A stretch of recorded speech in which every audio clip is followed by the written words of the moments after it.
Hi అండి, welcome to my channel Shruti's corner. నేను మీ శృతి. ఈరోజు సింపుల్గా టేస్టీగా ఉండే నిమ్మకాయతో పప్పుని ఎలా తయారు చేసుకుందామో చూద్దామండి. ఈ పప్పు రైస్లో కానీ చపాతీస్లో కానీ చాలా బాగుంటుంది. ముందుగా పాన్ తీసుకొని అందులోకి 2 టేబుల్ స్పూన్ దాకా ఆయిల్, అలాగే కొంచెం ఆవాలు, అలాగే కొన్ని జీలకర్ర కూడా యాడ్ చేసిన తర్వాత ఇవి కొంచెం ఫ్రై అయ్యేలాగా చూసుకోవాలి. ఇవి కొంచెం ఫ్రై అయిన తర్వాత ఒక 3 లేక 4 మిర్చిని చిన్న పీసెస్గా కట్ చేసుకొని ఇందులోకి యాడ్ చేసుకోవాలి.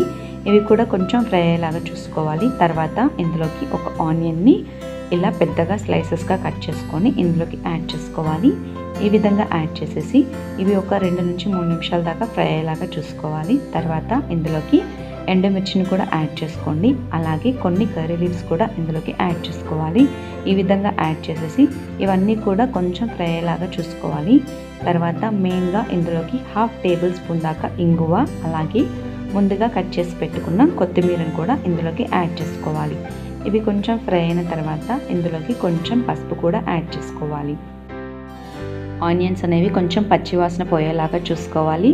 తర్వాత ఇందులోకి ఒక చిన్న గ్లాస్తో 2 గ్లాసుల దాకా వాటర్ అనేవి ఇందులోకి యాడ్ చేసుకోవాలి. అలాగే టేస్ట్కి తగ్గట్టుగా సాల్ట్ కూడా మనము ఇప్పుడే యాడ్ చేసుకోవాలి. ఈ విధంగా యాడ్ చేసేసిన తర్వాత వాటర్ అనేవి మనకు బాయిలింగ్ అయ్యేలాగా చూసుకోవాలి. ఇప్పుడు మనము ముందుగానే ఉడకపెట్టుకున్న కందిపప్పు ఉంటుంది కదా, సో ఆ కందిపప్పు మొత్తాన్ని కూడా ఇందులోకి యాడ్ చేసుకుంటున్నాను. నేను 1 కప్పు కందిపప్పుకి 3 కప్పుల దాకా వాటర్ అనేది యాడ్ చేసుకొని 3 విజిల్స్ వచ్చేలాగా చూసుకున్నాను. సో ఈ విధంగా పప్పు అనేది కూడా నేను రెడీ చేసేసుకొని ఇందులోకి ముందుగానే యాడ్ చేసేస్తున్నాను. ఈ విధంగా యాడ్ చేసిన తర్వాత ఇప్పుడు నేను ఇలా 3 నిమ్మకాయలను తీసుకున్న తర్వాత టేస్ట్కి తగినట్టుగా మనము నిమ్మకాయ రసం అనేది ఇందులోకి యాడ్ చేస్తున్నాను. నేనైతే నాకు తీసుకున్న పప్పుకి క్వాంటిటీకి నాకైతే 1.5 నిమ్మకాయ రసం అనేది ఇందులోకి కంప్లీట్గా సరిపోయింది. టేస్ట్కి తగ్గట్టుగానే ఉంది. సో ఈ విధంగా మీరు కూడా ఒకసారి టేస్ట్ చూసుకుంటూ నిమ్మకాయ రసం అనేది యాడ్ చేసుకుంటే సరిపోతుంది. సో ఇలా యాడ్ చేసుకున్న తర్వాత ఒకసారి పప్పు అనేది ఒక 2 నుంచి 3 నిమిషాల దాకా ఉంచుకొని తర్వాత మనం స్టవ్ అనేది ఆఫ్ చేసేసుకుంటే సరిపోతుంది. సరే టేస్ట్ చూసుకున్నాను, చూసారు కదా, ఇలా బాయిల్ అవుతూ ఉన్నప్పుడు మనం స్టవ్ ఆఫ్ చేసేసుకోవాలి.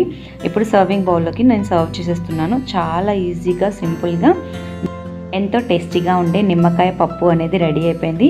చూసారు కదా ఎంత సింపుల్గా ఉందో. ఈ విధంగా ఒకసారి మీరు కూడా ట్రై చేసి ఎలా ఉందో కూడా నాతో షేర్ చేసేసుకోండి. ఈ వీడియో కనుక మీకు నచ్చినట్లయితే లైక్ చేయండి, షేర్ చేయండి. మరిన్ని రెసిపీస్ కోసం ఛానల్ సబ్స్క్రైబ్ చేసుకోండి. Thank you for watching.